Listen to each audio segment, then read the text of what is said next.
Hello students, welcome to Shivaji polytechnic online classes. Analog electronics के इस lecture में हम पढ़ेंगे working of transformer coupled amplifier. Last lecture में हमने ट्रांसफार्मर कपल्ड एम्पलीफायर का सर्किट डायग्राम देखा था और उसका कंस्ट्रक्शन कैसा होता है इसके बारे में हम लोगों ने समझ लिया था। इस लेक्चर में हम लोग इसके कंस्ट्रक्शन की जो नोट्स है वो देखेंगे और इसका वर्किंग प्रिंसिपल समझेंगे और उसकी जो नोट्स है वो देखेंगे। तो आइए स्टार्ट करते हैं। तो सबसे पहले देखते हैं इसकी वर्किंग कैसे होती है। सबसे पहले उसे हम समझ लेते हैं। जैसा कि आप लोग कंस्ट्रक्शन में जान चुके हैं कि यहाँ पे दो ट्रांसफार्मर्स यूज़ होते हैं। ये ट्रांसफार्मर की प्राइमरी होती है और ये ट्रांसफार्मर की सेकेंडरी होती है। इसी तरह ये सेकेंड ट्रांसफार्मर की प्राइमरी है और ये सेकेंड ट्रांसफार्मर की सेकेंडरी है। जो ये ट्रांसफार्मर होता है पहला ट्रांसफार्मर, इसको हम बोलते हैं coupling transformer. Coupling transformer, coupling transformer. और ये जो सेकेंड ट्रांसफार्मर होता है इसको हम बोलते हैं आउटपुट ट्रांसफार्मर। Output transformer. तो जैसे कि यहाँ पे कंस्ट्रक्शन में आप जानते हैं यहाँ पे 2 स्टेज ट्रांसफार्मर कपल्ड एम्पलीफायर दिखाया गया है, जहाँ पे 2 ट्रांजिस्टर्स यूज़ किए गए हैं और दोनों स्टेजों को एक ट्रांसफार्मर द्वारा कपल कर दिया गया है और फिर यहाँ पे amplified output signal second transformer पे हमें मिल जाता है। यहाँ पे एक इनपुट कपलिंग कैपेसिटर यूज़ किया गया है जो इनपुट सिग्नल में उपस्थित डीसी सिग्नल को ब्लॉक कर देता है और एसी सिग्नल को ट्रांजिस्टर 1 के बेस पर पहुँचाने का काम करता है। यहाँ पे जो बाईपास कैपेसिटर्स यूज़ हुए हैं, बाईपास कैपेसिटर्स का काम ये है कि ये सिग्नल को लो रिएक्टेंस पाथ प्रोवाइड कराते हैं, क्योंकि अगर सिग्नल एमिटर रेजिस्टेंस RE से होकर जाएगा तो इसकी वजह से सिग्नल में डिस्टॉर्शन उत्पन्न हो जाएगा, क्योंकि इसकी वजह से नेगेटिव फीडबैक उत्पन्न होता है RE की वजह से और उस वजह से सिग्नल में डिस्टॉर्शन उत्पन्न हो जाता है। उसके अलावा यहाँ पे पोटेंशियल डिवाइडर बायसिंग का यूज़ किया गया है जिससे कि सर्किट स्टेबल रहे, यानी कि उसका ऑपरेटिंग पॉइंट स्टेबल रहे। अब अगर हम इसके वर्किंग की बात करें तो यहाँ पे आप देख रहे हैं जब इनपुट सिग्नल ट्रांजिस्टर 1 पे दिया जाता है तो सबसे पहले वह इनपुट सिग्नल आता है कपलिंग कैपेसिटर Cin पर, जहाँ पर ये कपलिंग कैपेसिटर इस इनपुट सिग्नल में उपस्थित DC कंपोनेंट्स को ब्लॉक कर देता है या फिल्टर कर देता है। तो DC कंपोनेंट ब्लॉक हो जाते हैं या फिल्टर्ड हो जाते हैं तो जो ट्रांजिस्टर 1 है उसके बेस पर AC सिग्नल पहुँचता है। अब जब ट्रांजिस्टर 1 के बेस पर AC सिग्नल पहुंचेगा तो यहाँ पर उसे एम्पलीफाई किया जाएगा और जब वो एम्पलीफाई हो जाएगा तब वह कहाँ पहुंचेगा, कलेक्टर सर्किट पे, और कलेक्टर सर्किट पे यहाँ पे ट्रांसफार्मर की प्राइमरी पे जाएगा। ट्रांसफार्मर की प्राइमरी पर यह एम्पलीफाइड सिग्नल फिर से ट्रांसफार्मर की सेकेंडरी द्वारा कहाँ पर कपल किया जाएगा, ट्रांजिस्टर 2 पे, यानी सेकेंड स्टेज पे से कपल कर दिया जाएगा। यहाँ पे सेकेंडरी का एक टर्मिनल जोड़ा गया है पोटेंशियल डिवाइडर बायसिंग के साथ और सेकेंड टर्मिनल जोड़ा गया है स्टेज 2 के बेस के साथ। तो यहाँ पे जो एम्पलीफाइड सिग्नल आया है स्टेज 1 के कलेक्टर पे उसे स्टेज 2 के इनपुट पर फीड कर दिया जाएगा। जब वह सिग्नल एम्पलीफाइड सिग्नल स्टेज 2 के इनपुट यानी बेस पर आएगा तो पुनः इसका एम्पलीफिकेशन किया जाएगा और इसको एम्पलीफाई करने के बाद इसका जो आउटपुट होगा वो यहाँ पे ट्रांसफार्मर 2 पे प्राप्त हो जाएगा। यहाँ पे जो हम ट्रांसफार्मर कपल्ड ट्रांजिस्टर यूज़ करते हैं उसका जो सबसे मेन बेनिफिट है वो ये होता है कि यहाँ पे इम्पीडेंस मैचिंग जो होती है दोनों स्टेज के बीच में वो बहुत अच्छी होती है। नॉर्मली जो RC कपल्ड एम्पलीफायर होते थे वहाँ पे इफेक्टिव लोड का रेजिस्टेंस कम हो जाता था, लेकिन यहाँ पे इफेक्टिव लोड रेजिस्टेंस कम नहीं होता है, बल्कि यहाँ पे इम्पीडेंस मैचिंग बहुत ही अच्छी होती है। इसीलिए हम ट्रांसफार्मर कपल्ड एम्पलीफायर को प्रेफर करते हैं। तो ये पूरा इसका वर्किंग प्रिंसिपल है ट्रांसफार्मर कपल्ड एम्पलीफायर का। तो यहाँ पे हम लोग देख रहे हैं कि जैसे यहाँ पे 2 स्टेजेस हैं, अगर हम इसमें और स्टेजेस बढ़ाना चाहें तो ये जो सेकेंड ट्रांसफार्मर है इसे फिर हम कपलिंग ट्रांसफार्मर की तरह यूज़ कर सकते हैं और यहाँ पे नेक्स्ट स्टेज को हम जोड़ सकते हैं। इसी तरह हम फर्दर स्टेजेस को बढ़ाते जा सकते हैं।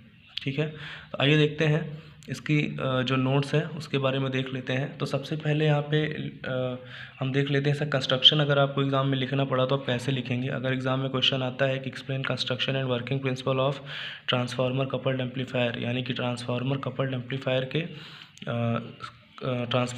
एम्पलीफायर की संरचना और उसके कार्यप्रणाली के बारे में लिखिए, तो आप कैसे लिखेंगे। कंस्ट्रक्शन में लिखने के लिए देखिए यहाँ पे जो नोट्स है, ट्रांसफार्मर कपल्ड एम्पलीफायर में ट्रांसफार्मर को कपलिंग डिवाइस के रूप में प्रयोग करते हैं। देखिए यहाँ पे ट्रांसफार्मर कपलिंग डिवाइस की तरह यूज़ हुआ है।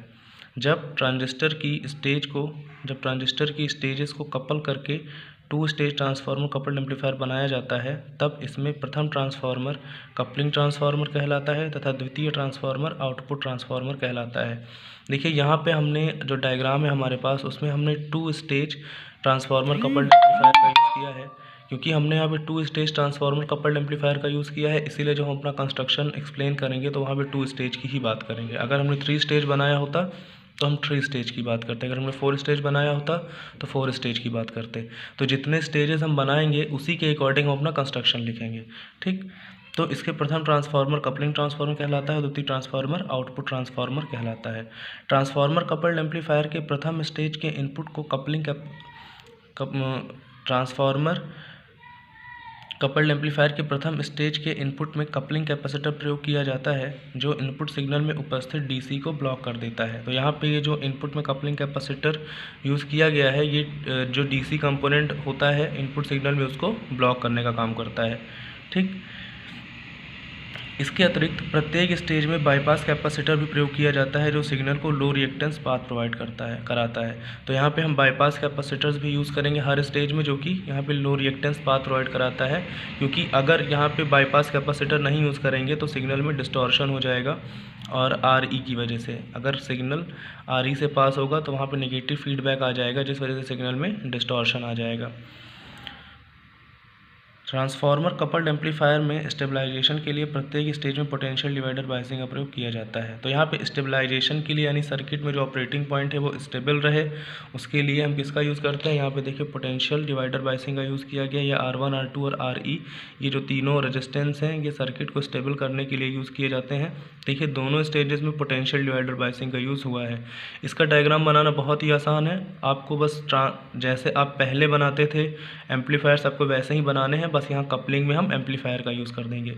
ये जो लाइंस आपको दिख रही हैं, यहाँ पे देखिए ध्यान से, ये लाइन और ये लाइन ये एयर गैप है, ठीक। इसे हम एयर गैप कहते हैं क्योंकि यहाँ पे प्राइमरी और सेकेंडरी के बीच में